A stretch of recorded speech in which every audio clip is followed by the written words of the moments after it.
Hi friends. Hi friends, welcome to chuttipaanai. எங்களுக்கு ரொம்ப இன்னைக்கு வந்து இருமல் சளியெல்லாம் இருக்கு ஃப்ரெண்ட்ஸ்.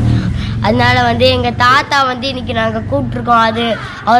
அவர் வீட்டில் வந்து நிறையா வைத்தியங்க வந்து எங்கள் தாத்தாவோட அம்மா சொல்லி கொடுத்தாங்க. அது வந்து இன்னைக்கு எங்கள் தாத்தா வந்து எங்களுக்கு சொல்ல போகிறாரு. அது என்ன நம்ம கேட்போமா? ஏன் இப்படி இரும்பிட்டு இருக்கீங்க தாத்தா? 2 நாளா சளியும் இருமலும் தாத்தா. சரி தாத்தா, உங்களுக்கு நிறைய வீட்டு வைத்தியம் தெரியும்ல, அதுக்காக இந்த இருமலுக்கு சளிக்கு வந்து ஒரு வைத்தியம் சொல்லுங்களேன். சொல்கிறேன். மருந்து எங்களுக்கு அந்த காலத்தில் வந்துட்டு எங்கள் தாத்தாவும் எங்கள் அம்மாவும் யாரும் எங்களுக்கு வந்துட்டு ஆஸ்பத்திரிக்கு எங்கேயும் தூக்கிட்டு போக மாட்டாங்க. அதனால் அவங்க வீட்டு வைத்தியத்தை தான் எங்களுக்கு கொடுத்து நாங்கள் நல்லா ஆகியிருக்கோம். அதனால் இப்போ நான் உங்களுக்கு சொல்கிறேன். இந்த கற்பூரவள்ளி, வெத்தலை, துளசி, ஒரு மிளகு, கொஞ்சம் மஞ்சத்தூள் இதெல்லாம் போட்டு கொஞ்சம் தண்ணியில் கொதிக்க வச்சு அதை நல்லா ஆறணுன்னு அந்த தண்ணியை குடிச்சிங்க அப்படின்னாக்கா உங்களுக்கு நல்லாயிரும். அதே நேரத்தில் குடிச்சிட்டு அங்கிட்டு கண்டத்தியாக போயிட்டு இந்த மலையிலாம் நனைஞ்சிக்கிட்டு போய் ஆடக்கூடாது. புரியுதா? சரிங்க தாத்தா. போங்க.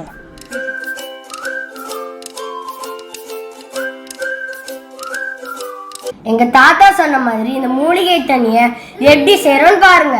இந்த மாதிரி கொதிக்கிற தண்ணியில துளசி, கற்பூரவள்ளி, அதுக்கப்புறம் மிளகு இதெல்லாம் போட்டு நல்லா கொதிக்க வச்சு, அதுக்கப்புறம் அது கொதிச்சிட்ட பிறகு கொஞ்சம் ஆற வச்சுட்டு அதுக்கப்புறம் நம்ம எடுத்து குடிக்கலாம். ரெகுலரா நம்ம குடிக்கிற தண்ணியில சேர்த்துக்கிட்டோம்னா ரொம்ப நல்லது.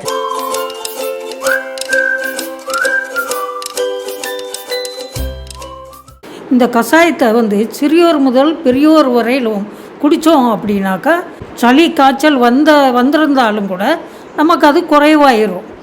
இதுக்கு வந்துட்டு கற்பூரவள்ளி, துளசி, வெத்தலை, மிளகு, அதுக்கப்புறம் ஒரு துண்டு இஞ்சி, கொஞ்சோண்டு ஒரு சிட்டிகை மஞ்சத்தூள் போட்டு அந்த தண்ணியை நல்லா கொதிக்க வச்சு நல்லா ஆறணுன்னு ஒரு நாளைக்கு 2 வேளை கஷாயம் குடித்தோம் அப்படின்னாக்கா சளி காய்ச்சல் வந்திருந்தாலும் கூட நமக்கு அது குறைவாயிரும்.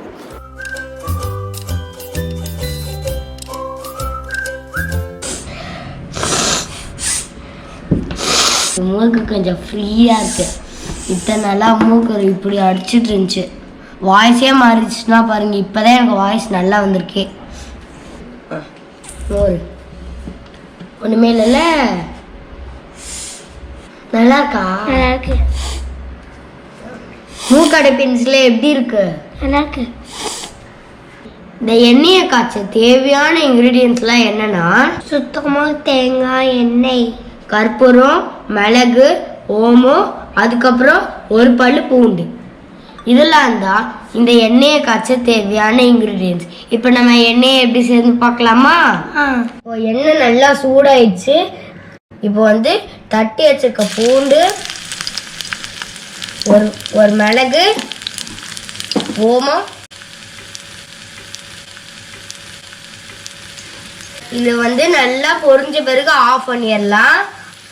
ஏன்னா இந்த கற்பூரம் வந்து இதை ஆன்லேருந்தே போட்டோம்னா வந்து ஃபயர் ஆகிடும். அதனால வந்து நம்ம இதை ஆஃப் பண்ணிட்ட பிறகுதான் நம்ம வந்து அந்த கற்பூரத்தை போடணும். ஓகே? எண்ணெய் சூடாக இருக்கும் போது ஒரு சாசரில் வச்சிடலாம். இப்போ வந்து எல்லாம் நல்லா பொரிஞ்சிடுச்சு. நம்ம இந்த கற்பூரத்தை போடலாம். இப்போ இந்த எண்ணெய் ரெடி ஆயிடுச்சு. நீங்கள் நைட்டு தூங்கும் போது உங்கள் குழந்தைங்களோட மூக்கில், தொண்டையில், அதுக்கப்புறம் நெஞ்சில், அக்கல்ல, முதுகில் இல்லை இதை வந்து தேய்ச்சிட்டு தூங்குனீங்கன்னா சளியெல்லாம் முடிஞ்சிடும். நல்லா தூக்கம் வரும். விஷயம் வந்து நீ குடிக்கிற தண்ணி, அதோட கஷாயம், அதுக்கப்புறம் வந்துட்டு தைலம், இது 3 நீ வந்து எப்பயும் கடைப்பிடிச்சிட்டீனாக்கா உனக்கு எந்த தொல்லையும் வராது. நல்லா சுகமாக இருப்ப. சரியா தாத்தா? தேங்க்யூ. பிடிச்சிருந்தா லைக் பண்ணுங்க, ஷேர் பண்ணுங்க.